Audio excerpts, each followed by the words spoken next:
All right, everybody, welcome back. We are at it this time, closing out this Carcass album review series with, of course, the big ranking video. We got 9 albums to rank here. We've covered these all, this variety of albums, seen a cool evolution of this awesome, gore grind.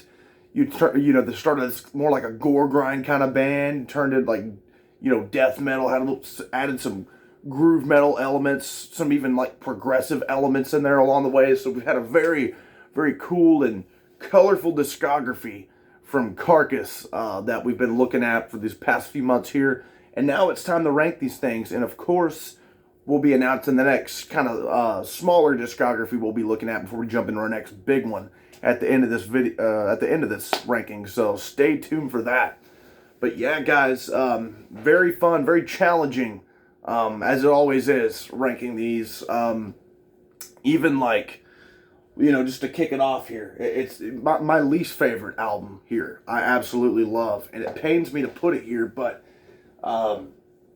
number 9, right, number 9, I've got to go with the debut, Reek of Putrefaction. I don't know if that'd be considered controversial or not, because this guy, Carcass, their discography is just decorated and just got great stuff all around the board. Like, this album's awesome. So that, this is one of those bands that, in my opinion at least, has not released a bad album at all. And their first one, it's an amazing, just disgusting, look at the album cover, right? That gore grind, genre that they were really, really at and going for at this time, and just a brutal, brutal album. Some of my favorites, Genital Grinder, of course, I love Carbonized Eye Sockets off here, Fermenting Innards. My favorite off here is definitely, is gotta be Burnt to a Crisp. That song, that riff is freaking sick. You got, Oxidized Razor Masticator. These are just some crazy, psychopathologists, just wild, obviously, song titles, but that's what this album's about. It's about just a brutal, nasty, just, it's going as far, it's pushing the limits, right? And I just have to put it at number 9 simply because, when it boils down to it, I'm gonna more than likely pop on some of the albums above this, or even listen to songs on albums above this one. But again, this is especially like a great listen. I think this is best listened to. It's more of just like a whole piece, right? Because there's a lot of just real quick, to the point songs that are even like 2 minutes, on here, that just, they blast at you and go. And this album definitely is one that it's maybe harder to pick off, songs from to listen to, just if you're just, driving in the car, right? You're better off just putting on the whole damn thing, because really, again, it's just the whole piece of Reek of Putrefaction here is where it's at. It all just flows together better as a whole piece, which, of course, I'd say, play the whole album anyways, right? That's how I usually listen to music, is, listen to these records, the CDs all the way through. But I'm just saying, like, really for this one, that the standout, obviously there are those standout songs I was talking about, but I think the standout tracks stand out quite a bit more so on the albums that I have above this. But yeah, I'm not really sure if this would be considered controversial or not, putting this one as my least favorite. But, again, I do love this album, man. It's incredible. And if you're ever just wanting to push the limits, headbang and just hear some brutal freaking shit, Reek of Putrefaction. Putrefaction. That wouldn't be a bad title for it either, right? But Reek of Putrefaction is where it's at. So incredible, amazing album that really hurts for me to put it this low, because this was like my second Carcass album I ever listened to. And, you know, it was, and I loved it even then. But it just, man, I gotta put it at number 9. And rank number 8, we're gonna have to go with Symphonies of Sickness. And I used to actually put Reek of Putrefaction over this one. This one still has a lot of those gore grind elements in it, which again I love. It's real brutal. There's some lengthier songs off here, more memorable songs, and definitely lengthier ones than the ones we got on Reek of Putrefaction. That you know, helped the songs on their own stand out more. But I mean, some of my favorites are, you know, I love Exhumed to Consume. I love Excoriating Abdominal Emanation, Pathological Necroticism. Hey, Slash Dementia, good stuff there. We got Embryonic Necropsy and Devourment, Swarming Vulgar Massive Infected Virulency.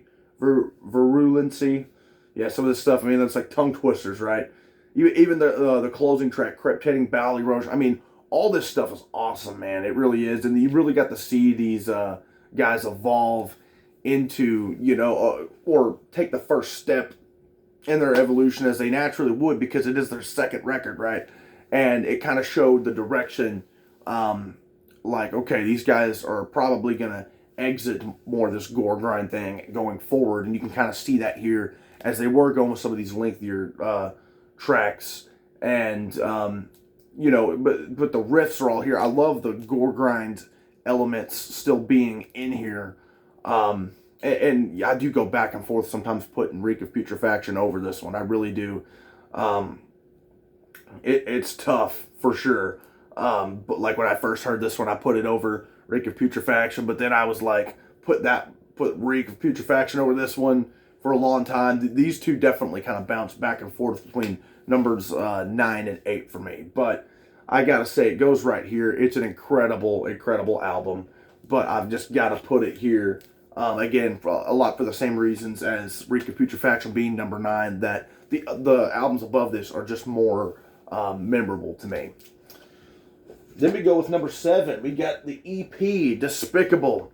And I know not everybody counts EPs or whatever, but for me, I mean, the 2 EPs we covered here are definitely strong enough to hold their own on a rank. I mean, look, they're not last for simply being short, right?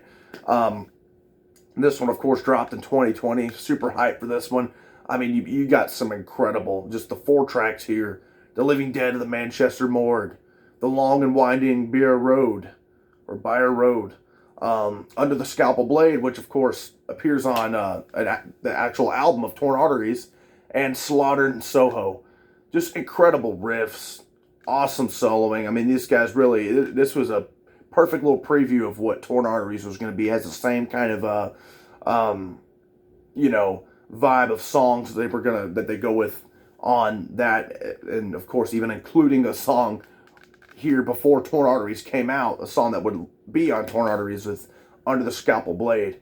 But this, I mean, this is an incredible one. It's got some very hooky moments in it, very memorable choruses and just brutal riffs that, you know, and this is, of course, by this point, you know, we're jumping out of the gore grind, you know, primarily gore grind records here, jumping all the way to for the 80s and jumping to 2020 with their more just, you know, straight up death metal stuff here.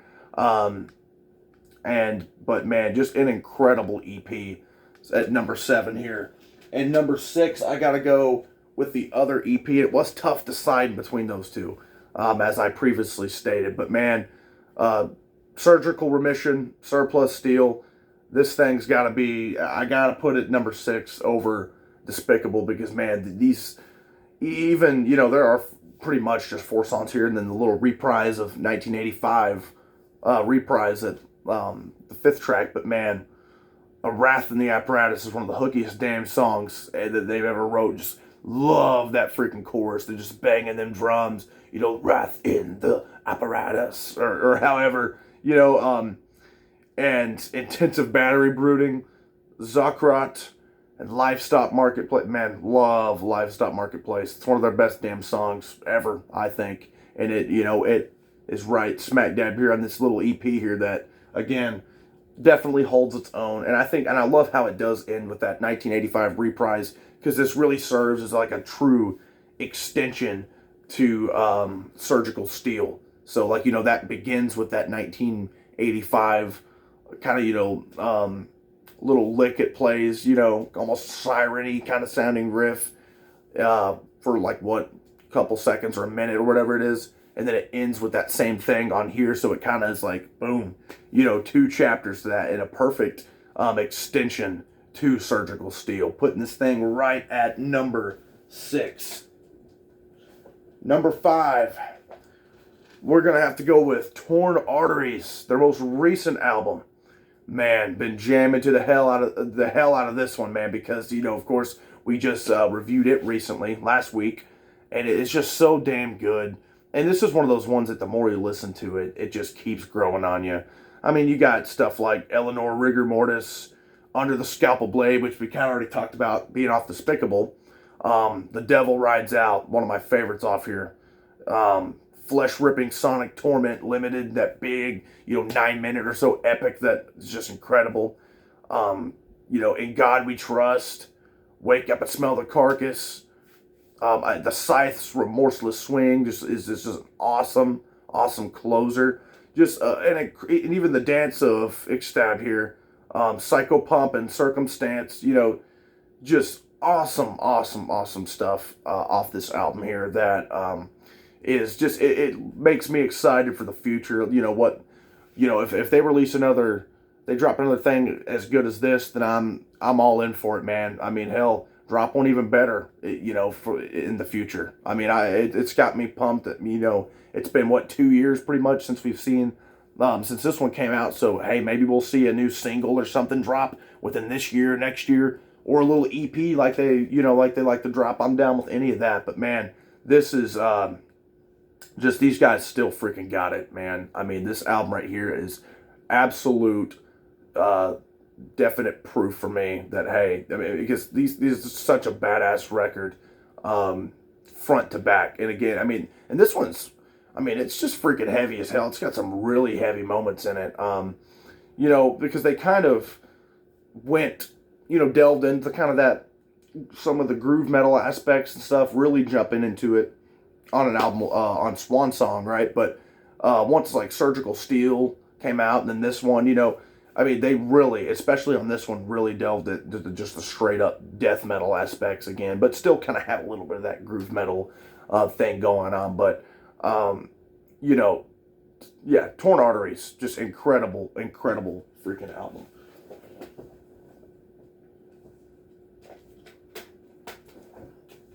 All right. Now we've got number 4.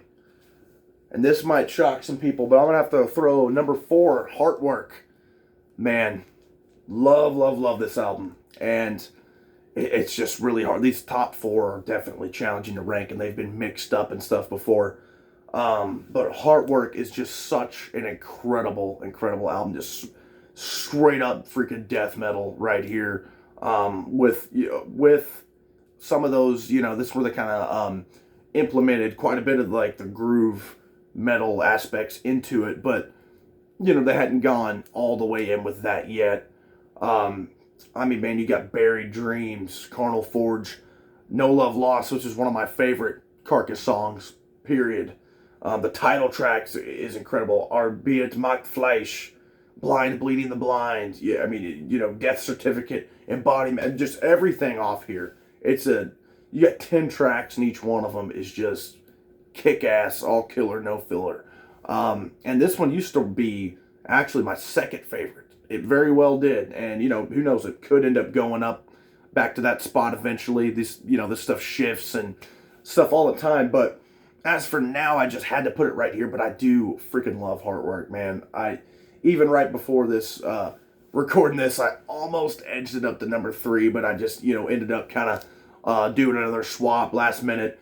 But just incredible album. Has some of the, the band's best songs their whole discography on here. Some of their best freaking riffs, solos, just hooky moments on here that, and this is, a very popular favorite for people as their favorite album of the band, which I totally get, man, because again, it was my number 2 before, and it's almost crept up to my number 1 before. But Heartwork is just a fantastic album, front to back. That, I mean, again, you can't miss with this thing. Anytime I put it on, I'm just having a blast with that thing. But now we got number 3 that, again, I just like swapped right before doing the video with Heartwork. But I got to go with Surgical Steel, man. This one has just grown on me more and more as time goes on. Like I was saying and talking about Surgical Remission, that 1985, it begins with that, kind of wailing riff, kind of siren sounding, and then you just hop into it with Thrasher's Abattoir. A Congealed Clot of Blood. The Master Butcher's Apron is one of the best, one of the best tracks I've ever done, for sure. The Granulating Dark Satanic Mills, another one of my favorites. Unfit for Human Consumption, Mount of Execution. And then of course the bonus track, Intensive Battery Brooding, which really is on, I didn't really count that as a part of this album as it's on the EP, right?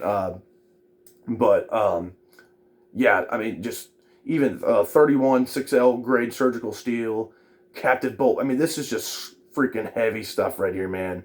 Very heavy stuff, and not a bad song on here. Non-compliance to ASTM F89912 standard, right? Crazy song title. Love the song. Some of the band's best moments. Such a great comeback album for the band that they're like, hey, we are here, and to just hear to freaking kick ass, take names, and what a return album for the band, showing that they haven't missed a step. This thing right here, I mean, you could tell me if I didn't know any better, right? It would, and someone told me that this was one of their 90s albums or something before really knowing the band or anything, I would believe them, because it sounds like they just plucked it. It was the natural return album, the natural successor to Swan Song, and it does kind of incorporate some of the groove metal kind of elements, but again, I'd say it kind of leans more towards, really it seems almost like the sequel to Heartwork to me. And hell, they even have kind of similar album work, so maybe not the natural successor to Swan Song, right? Because they kind of reverted back to more towards like the stuff on Heartwork. But yeah, this really seems more like a sequel to Heartwork to me, because very similar, but which really made it hard for me to rank those two up against each other. But I've got to go with Surgical Steel here, man. I mean, this one is just, it's hard to put this one down. And this one used to rank, again, used to be probably number 4 or 5, right, on the list. But, it's just crept its way up. I mean, I even used to say Torn Arteries was better than this, but this one has just crept its way up over the years here for me. So Surgical Steel, number 3. Number 2, we are looking at Swan Song. That's right, this one is always ranked pretty freaking high for me, which, I think that might be controversial. I've seen some people rank this one pretty low, but for me, man, just where they do really go all in with that kind of groove metal, infused death metal, because again, it's not just straight up groove metal. I mean, it's death metal, but just it has like those elements very strongly prominent, of the elements of groove metal very strongly prominent on the album. But this one I've always been a huge fan of. It has some of the hookiest stuff the band have ever done, some of their sickest riffs. Keep on Rotting in the Free World, man, that one just gets you pumped, just fast paced. I love the riff too. Just that's kind of a groovy riff there, and then just kind of picks up going fast paced. Tomorrow Belongs to Nobody. Black Star, just a nasty, brutal one. Cross My Heart, another one that just, man, Child's Play. Room 101 is one of my favorites, just of all time, for sure.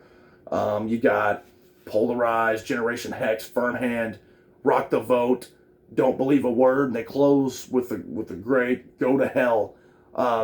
Every song off here is memorable as all get out, man. Just a front to back amazing album. I saw somebody in the comments of this one really hyping this one up too. It was really cool to see somebody else really digging this album as much as I do, because like I said, I freaking love Swan Song. I've never and I've never really seen people like shit on the album, but again, I've seen people put it at the bottom before on some rankings and stuff out there, which I get. People may not really like the groove metal aspects being that stand out on this album, as opposed to some of the others not really having it that in your face. But to me, I just think it's such a cool, unique record in their discography that just it pops, man, and it's just become one of my favorite freaking Carcass albums. And I've had Heartwork over it before, and but I think really, I mean, that's about the lowest it's been for me, is ever like number 3. I mean, it's always been up there near the top for me. From the first time I heard this one, I was a fan. Still am to this day. Freaking love it. And, through process of elimination, obviously you can see that number 1 is Necroticism, Descanting the Insalubrious. Man, this was, maybe I'm biased, right? Because this was my first Carcass album I ever heard. But I mean, man, this one has just got it going. It's got just the brutality of those first two. It's got those lengthier tracks of Symphony of Sickness, some of those progressive elements that even carry over, into like Torn Arteries, that big 9-minute song. I mean, there's some lengthy ones on here. It's got everything you need all in here. Those memorable hooky ones, off like from stuff like Heartwork and Swan Song. But it's, it doesn't really have any of that groove metal stuff going on here. It's just straight up, just brutal death metal here, and Propagation. What a great track. Opening, Corporal Jigsaw Quandary, another one of my favorites of all time. Symposium of Sickness, Pedigree Butchery, might very well be my favorite Carcass song of all time. It's hard to say, but that one is definitely has always been a standout for me in their whole discography. Incarnated Solvent Abuse, Carnious Cacophony, Lavaging Expectorate of Lysergide Composition, Forensic Clinicism, the Sanguine Article. That's what closes out that big 7-minute epic. What a fantastic album, front to back. This one leaves you, with those same kind of, almost nasty kind of feelings, that the first 2 albums leave you with, while also, incorporating all those other great, hooky elements that, those hooky choruses and stuff that, Heartwork and Swan Song and some of the later albums have. So it's just really, it's what Carcass, it's all the great stuff Carcass is all about, just rolled into one for me here. Their 3rd album here, and I think they made a masterpiece here. One of my favorite death metal albums of all time. This is always one I go back to. And this one has never moved from that number 1 spot for me. But I don't think. Yeah, I mean, if anything, I think maybe Heartwork may have passed it before, but I don't think I've ever really. I'm not recalling ever moving this one down from my number 1 spot, because it's just that damn good. This one is the one that got me into the band. It was the one that started me off with them. It was suggested to me by my dad, so I was like, I checked it out, and man, I was just absolutely in love with this album, and still am. Hasn't lost any of its greatness or luster for me. Doesn't wear out. It's just an all-time death metal classic. Carcass at its pure finest right here for me. Necroticism. So yeah, guys, what a great discography. It's been a blast going through theirs. I love going through some of that crazy death metal stuff, and that I love. And I definitely want to hear some of your guys' opinions down there. See your rankings of how they differ, or how they're similar, and we could talk about why. If you put Swan Song down there at the bottom, you tell me why. I'm down to talk about it down there. and see all our differing opinions and similar opinions. Very cool discography again to rank, and very interesting one where I could see people even putting my number 9, Reek of Putrefaction, at number 1, because again, just a flawless discography, in my opinion, that could be rearranged in any way, and then I would understand exactly where you're coming from.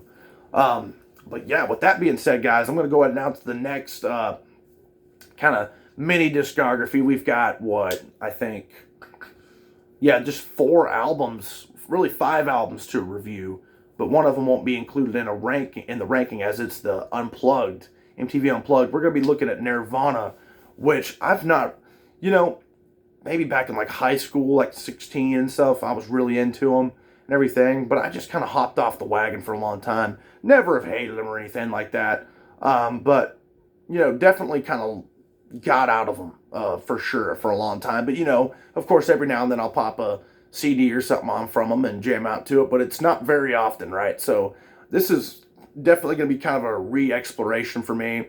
But like I said, I mean, I used to love them. Used to be one of my favorite bands when I was like 15, 16. But so this one will be really fun and interesting for even for myself to look through, as it's one that I've not really listened all the way through their discography in a long time, right? Maybe a CD listen here and there over the years, but not a lot. Not listened to them a lot in a long time, really. As I. Not the slight Nirvana or anything, right? But I mean, I just feel like my musical taste just kind of evolved past that a little bit, when I started getting into bands like, Iron Maiden and Slayer and, and then later on going on to like Death and Judas Priest, all that stuff. I just kind of took over my world, and still definitely has been I'm mainly just heavy metal, but as far as like the 90s bands, with grunge and stuff, I've always definitely preferred, like Alice in Chains. If you even want to, they just seem more just heavy metal to me than grunge. But I see how they can get lumped in there and everything. But I've always preferred Alice in Chains over Nirvana. Used to like Nirvana more than Soundgarden, but not really anymore. I'm definitely more of a Soundgarden fan, and I'd even say probably more of a Stone Temple Pilots fan than Nirvana. So I mean, even in like that 90s kind of grunge category and stuff, they do I kind of swept them under the rug for a long time, just digging a lot of those other bands. So it'll be fun delving back through those 4 albums, Bleach, Nevermind, and Incesticide, which I'm going to count in there, and then In Utero, and then again, much like the Alice in Chains ranking and everything, or reviews, I'll review the MTV Unplugged because it's such a significant point, in their discography and significant performance, but I won't really include it in the ranking. So yeah, guys, that'll be fun to look at. And then of course at the end of that, we'll announce the next, once we rank the Nirvana records, we'll look into the next band that I'll announce in that ranking video, which will be hopping right back into some good heavy metal stuff that I'll be pumped to be looking into. So anyways, guys, thanks so much for watching. I can't wait to hear your guys' opinions and stuff down there in the comments, see your Carcass rankings and everything. And, let's just talk about some of that great death metal stuff down there. You could even drop me some suggestions and stuff from some other bands, maybe even similar to Carcass, stuff like that, because I'm always open to listening to and discovering bands that, maybe I've never heard of and stuff before.